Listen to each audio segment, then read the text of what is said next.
Welcome to Bite Size Bios. This is meant to be a mini-sode that will accompany HDTH. Every week, I will pick a person from history and dive into their lives.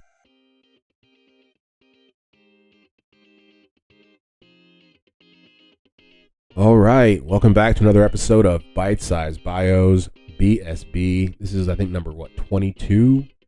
And today we are talking about Malcolm X. And it should be a good one. This one ran pretty long. I found myself kind of just, I wouldn't say rambling, but just, this is somebody that I do know. I've read books about and watched movies and documentaries on. So I definitely had like a breadth of knowledge to kind of share. And we don't get to all of it. I don't even think I mentioned this guy's family in here. But before we get to that, as always, because this is a mini-sode accompaniment to How Did That Happen, we have to talk about last week's episode. Number 64, vaccines. Hope I didn't trigger anybody by saying it or having to listen to it. You guys just, having like PTSD from COVID-19, but I hope it was a good one. I tried to cover a lot of information. If you went on the website, you saw that I only did pictures of like needles and stuff because I Googled smallpox vaccines and I'm still trying to forget what I saw. Or not vaccines, but Googled smallpox. Oh my God. Oh my gosh. Don't do it, but don't do it. Please don't do it. I'll never do it again. Like, it was, because I was like, let me put some pictures of smallpox up here just to keep people informed. And I legit spent the next half an hour just like closing my eyes and opening them, just like trying to forget what I just saw. But yeah, so we do find that smallpox is the main engine, the motor behind creating vaccines. I thought it was a pretty good episode. I really wanted to include more stuff about the vaccines that we have right now, like the COVID vaccines, but I just honestly felt that it was just I don't know, too charged. That's not quite what this pod is about. It's just trying to talk about the facts here, or not the facts, but history. And I feel like there's just so much, because the technology behind the COVID vaccines is actually really interesting. From somebody who does not do science at all. I know a little bit about cells and stuff like that, but I don't know. It was good to see that science was able to come through a little bit. But yeah, I think that was a good episode. I mentioned in there that I've started to interview my dad for this kind of series that I think we're gonna do. I'm not really even sure what it's gonna be, but the first one was pretty good. The first one was definitely good, and this won't be something that you guys probably won't even see until the summertime, if I'm guessing. That best case scenario, just because it's something I really kind of want to polish off, and it's long form and it's large, so I'm gonna be working on that. I don't think there's much else to really say before we get to this episode about Malcolm X. As always, 7 days a week, hdthappen.com. You got all the extras. You got a works cited, photos and videos if they're up there. I put up some blog posts. I've written about a lot of different stuff. Yeah, if you like this, give us 5 stars wherever you listen to this podcast. You want to give us 2 stars and tell us what you didn't want to give us 5 stars, that's cool too. Constructive criticism is always welcome. Yeah, I think that's pretty much it. So without further ado, as we're known to do, here is the episode. We declare our right on this earth to be a man, to be a human being, to be respected as a human being, to be given the rights of a human being in this society, on this earth, in this day, which we intend to bring into existence by any means necessary. And the voice that you just heard was from a man named Malcolm X, who was originally born Malcolm Little on May the 19th, 1925 in Omaha, Nebraska. He was the fourth of 7 children. His parents were named Louise, Helen, and Earl. It's Louise, Helen, and Earl. Like I said, fourth of 7. His father, Earl, was an outspoken Baptist speaker. It says speaker. I do believe he was a preacher at certain times throughout his life. He and his family were followers of Marcus Garvey. And his father was a local leader of what was called the Universal Negro Improvement Association. Because of the KKK and their threats, Earl's UNIA, that's the Universal Negro Improvement Association activities, were said to be spreading trouble. So the family had to leave Nebraska and they moved to Milwaukee, Wisconsin. Shortly after that, they moved to Lansing, Michigan. And this kind of just became the same thing over and over and over again. Is wherever his father would go, there would quote unquote be trouble from the KKK and the local white contingency. Once they got to Lansing, the family was frequently harassed by what was called the Black Legion, which is a white racist group that allegedly burnt down Malcolm X's family home in 1929. What an odd name to be like. Why would you call yourself the Black Legion if you don't like black people? Or, you know what I mean? Or things like that are black seem to be inferior to you. Why would you name your group after it? A little weird, just pointing it out. But so due to Earl Little and his civil rights activities, like we said, the family was frequently harassed by white supremacist groups, the Black Legion, for the most part. Which when you say it over and over again, it sounds like something out of The Watchmen. When you just like, the Black Legion is harassing these people, but it's real life. It really happened. And to go back for a second to talking about how his family home was burnt down, I do have a quote here from him where he says during that time that the white police and firemen came and stood around watching as our house burned to the ground. End quote. Was a quote from Malcolm X as he remembers basically his house getting burnt down in front of everybody. 2 years later, in 1931, his father would be murdered. Now this, of course, is still allegedly, but depending on who you believe, he was murdered. Earl Little's dead body was discovered lying across the municipal streetcar tracks. And despite the fact that the Malcolm X's family, the Little family, had been receiving, just harassment, death threats from these white supremacists for so long, the police still ruled it a streetcar death, a streetcar accident. And I will be honest with you, depending on where, because I'd read this numerous times in the research for this episode, but only a couple websites just literally say his dad died in a streetcar accident, as if, I don't know, he got ran over or fell off the train or got in a fight on the train. It's like, no, but then you delve deep into it, it's like his body was just found on the streetcar tracks. That's the connection between there being a streetcar accident and there actually being a death. I didn't actually get what they said he died of. There was this, it is pretty vague. They did say that based off because it had been ruled an accident, that basically voided the life insurance policy that they had, which I don't know if that's true or not. That seems kind of weird. That would seem to be almost the exact reason you would have insurance, is for accidents. I mean, it's like, that's why you have it. It's like in case something happens that you didn't plan for. But yeah. So they definitely disputed that, and it would take at least, what they say, I think it was at least 6 months.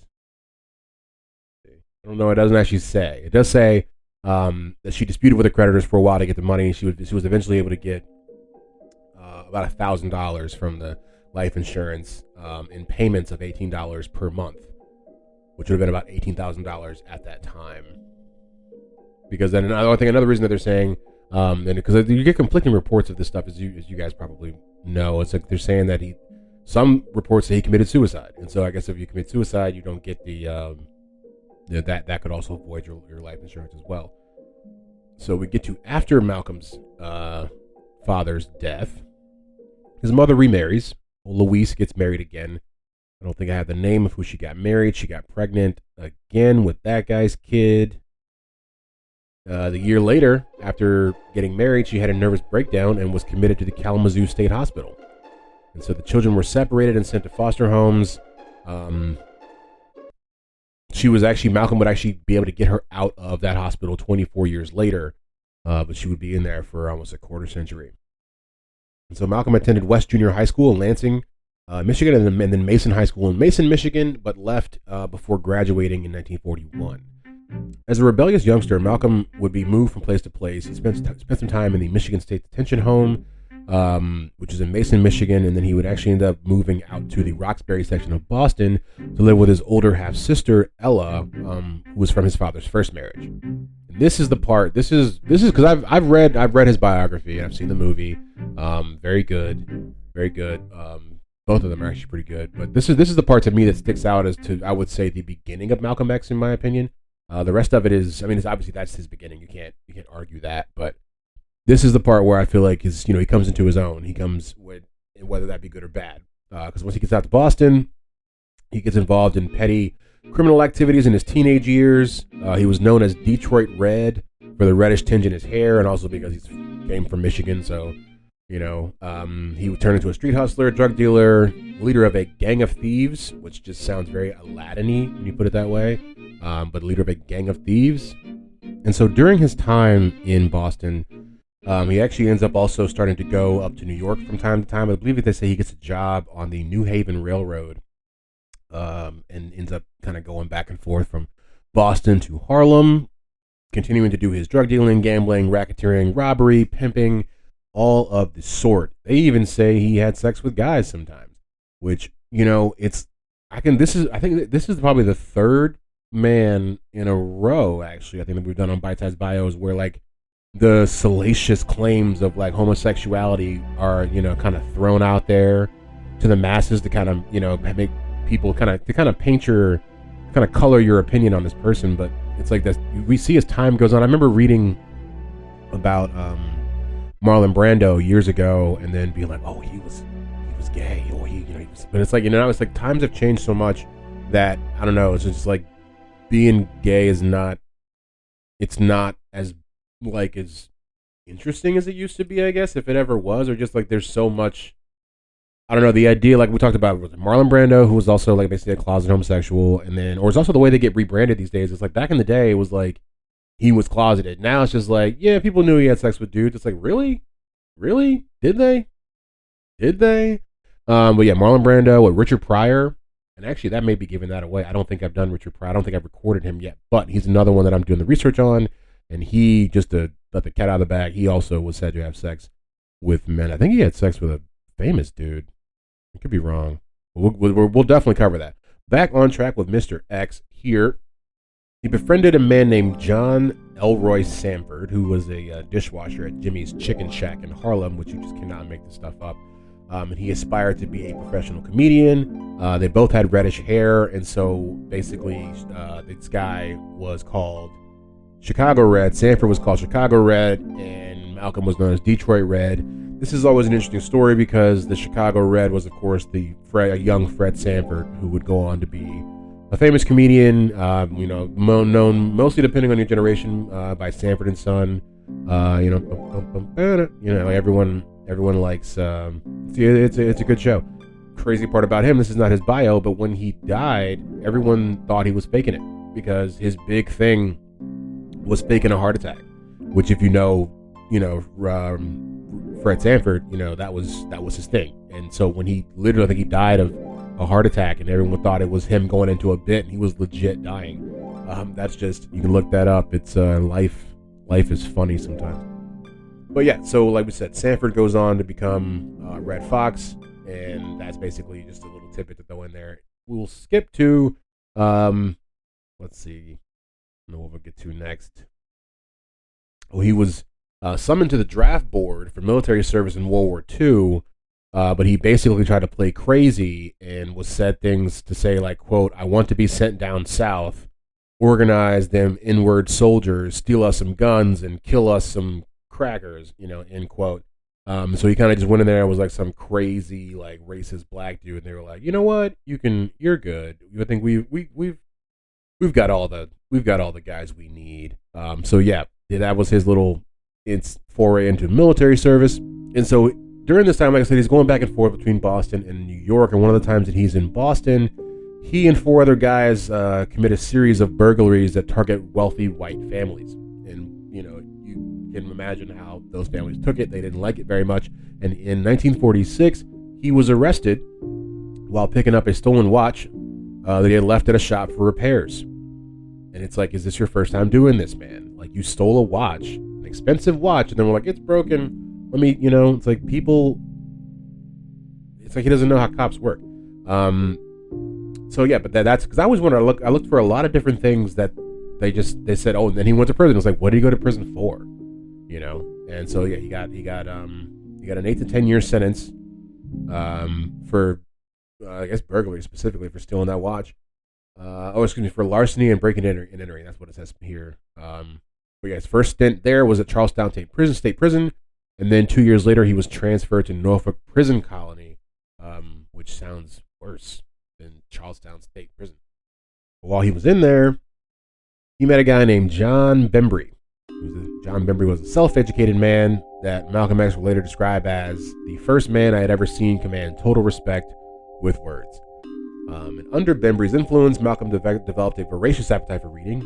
Several of his siblings were writing to him about the Nation of Islam, which was relatively new among the black community at that time. They were all preaching black self-reliance and ultimately the return of the African diaspora to Africa, where they would be free from white American and European domination.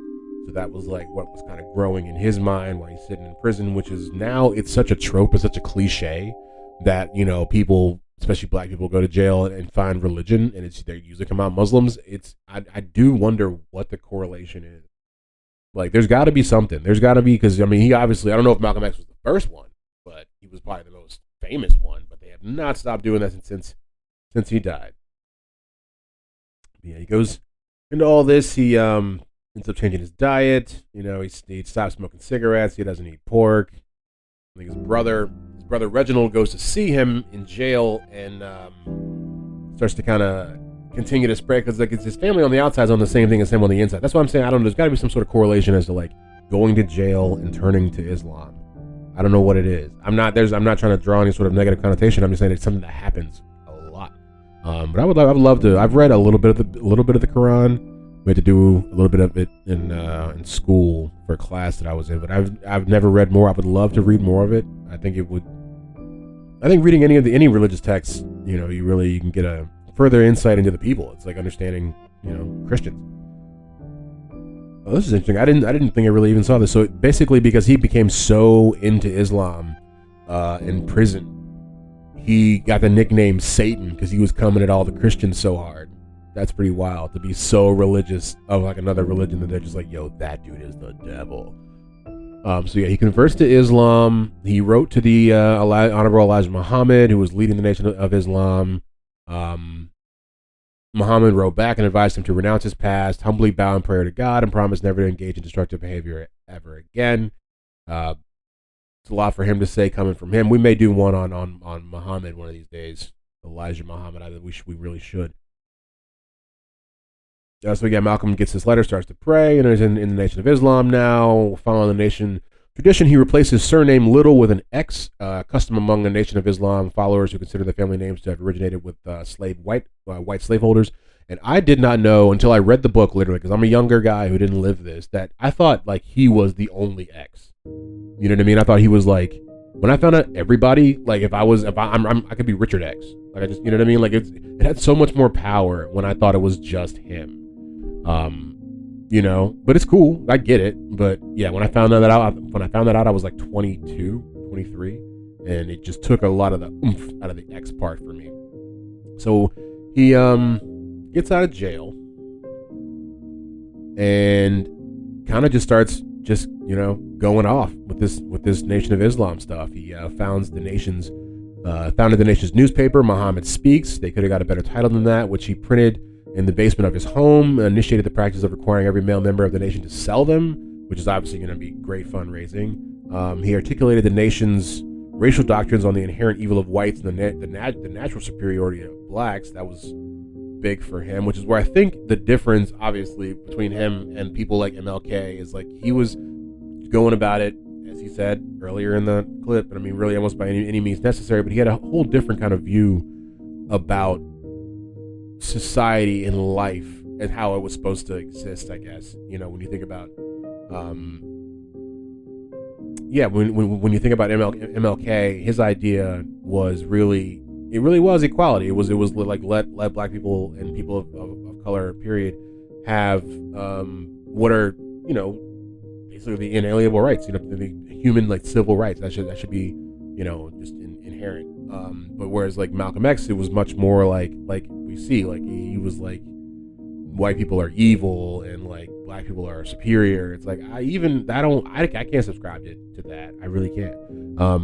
But some people can, and when you see with this, I think they were fighting for so much. You just get so many different ways that people fight. I feel like that's what we're seeing here. His stuff was effective, though. His stuff was, somebody was listening. But when he was released from prison, there was only, I think they said 400 members in the Nation of Islam in 1952. 42. But eight years later, it had gotten to 40,000. I mean, literally increased their numbers tenfold. And so the first time that America really becomes aware of Malcolm X is probably in 1957, after a man named Hinton Johnson was beaten by 2 NYPD officers. This guy Johnson got beat with a couple nightsticks. They beat him so bad he suffered brain contusions, subdural hemorrhaging. I don't know what that is, but it sounds bad. So they told, basically someone ran back and told Malcolm X what was going on, and him and a small group of Muslims went to the police station and demanded to see Johnson. The police initially denied that any Muslims were being held, but when the crowd grew to more than 500, they allowed Malcolm X to speak with him. Afterward, X insisted on arranging for an ambulance to take him to the hospital because, like I said, he was that subdural. It was giving him bad stuff. But yeah, so he ended up getting taken to the hospital. But by the time he came back, there was like 4,000 people out there, like really being like, "This is a problem. This is not cool." But so I mean, of course, there's news cameras and everything, and so I'm reading more about this story to kind of get more information. But it seems like this, because the thing that I think really got people, and this is kind of wild, is I guess once they realized that he wasn't going to get out of jail or whatever, the Johnson guy, Malcolm X comes out and kind of just with like a finger movement, just like tells people to just like all the Nation of Islam guys to just like dip out, and like they just do. And there was a police officer there who was quoted as saying, "No one man should have that much power," and I tend to kind of believe that to be true. I don't know. You could say a lot. I think I was listening to something that said, power corrupts, and people feel different ways about that. But I do believe that's a little bit true.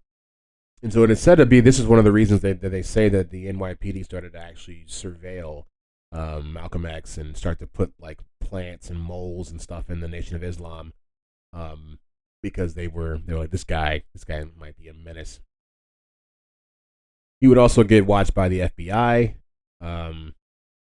J. Edgar Hoover was like watching this dude, like he was not. They weren't really having it. And so I mean, that's he did a lot. I'm sitting here scrolling through all the different things that will be on the website.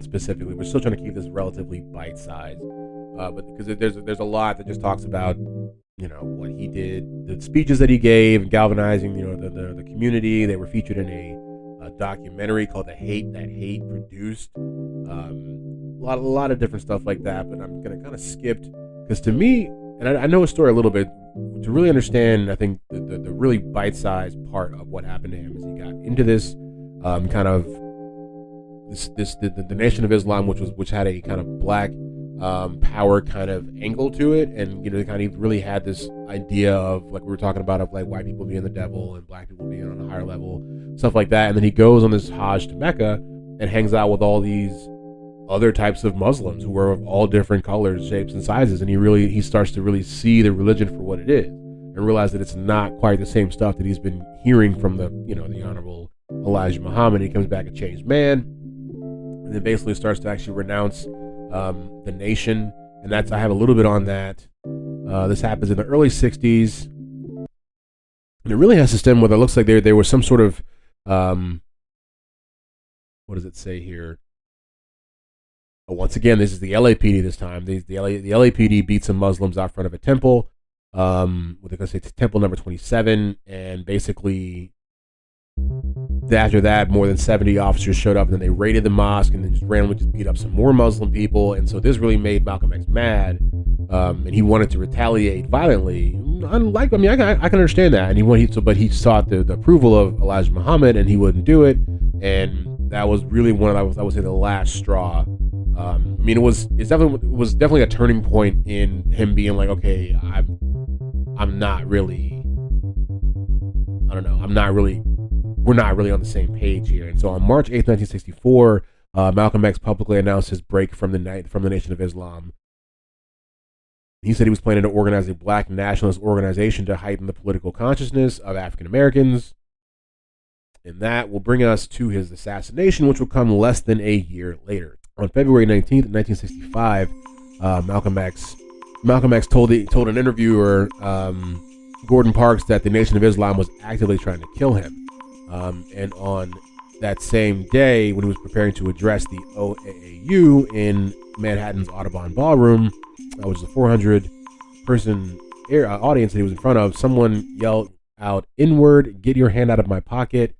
And he tried to, I guess, Malcolm X was trying to kind of quell the situation, but the guy came forward and shot him twice in the chest with a sawed-off shotgun, which if you've ever seen one of those fired, it's pretty. It does a lot to humans. And then 2 other guys came out and fired semi-automatic handguns. So they were just like, "We are taking this guy down." And then Malcolm X was pronounced dead at 3 p.m. that afternoon, shortly after getting to Columbia Presbyterian Hospital. Autopsy said that 21 gunshot wounds to the chest were found, where the chest, the left shoulder, arms, and legs, including 10 buckshot wounds from that initial shotgun blast. So you got 10 buckshot wounds off the first dude that blew him away, and they picked up 11 more gunshots. I mean, man. And they got the guys who did it. It was all those 3 guys. One dude's name was Talmadge Hire. The other guys went by those X's names, like they were Thomas 15X Johnson and then Norman 3X Butler, which I don't quite understand how that works. You just put a X as your middle name, you still get to keep your last name. It seems like they got a little lazy there in the 60s, real militant in the 50s, but yeah, all 3 guys get sentenced to life in prison. And actually, Butler X got released in '85. He goes by the name of Muhammad Abdul Aziz. And he still says he didn't do it. Keeping that lie alive. The other guy also got out, Johnson X. He got out in '87. He also says he didn't do it. And the other guy, Talmadge, he got out in 2010. So all these guys ended up getting out of prison. That's wild. But yeah, I think that's pretty much. I mean, with people like this, you could talk all day, or there's so many different parts of them that you either want to say or you forget to mention. But I am trying to keep to the format of this show, is to keep it bite-sized. I feel like that's to me is the important, or not the important, but the interesting part of what this is. You could sit here and do an hour-long documentary on this guy, bro. If you had to fit it into 15 minutes, 20 minutes, what are the bullet point parts that you would hit on that you think the people need to know? And yeah.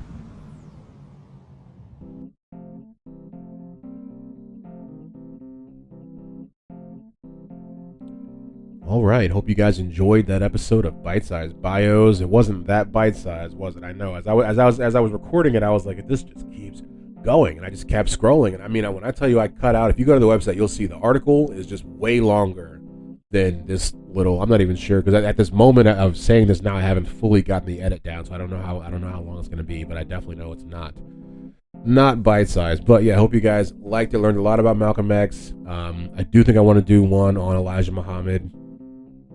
These guys are so fascinating to me, just because people who attain power are fascinating to me in any capacity. And you see what happens inevitably when people get there. It's not even that when they get there, it's that people are inherently flawed. So when people gain power, they get put on a pedestal, and you think that these people are perfect because they've done something that you haven't. But then we're always so surprised when they're human, But I don't know why I said that. But so yeah, as always, if you like what you hear here, give us a like and subscribe wherever you hear this podcast. 5 stars is always appreciated. If you want to give us 2 stars, tell us why you didn't want to give us 5 stars. Love that. Constructive criticism is always welcome. HDTHappen.com for all the extras. At HDTHappen, anywhere the socials are found. I say that we're basically just on Twitter and Instagram, but definitely hit us up over there. Yeah, I think that's it. See you guys in a couple days with the next HDTH.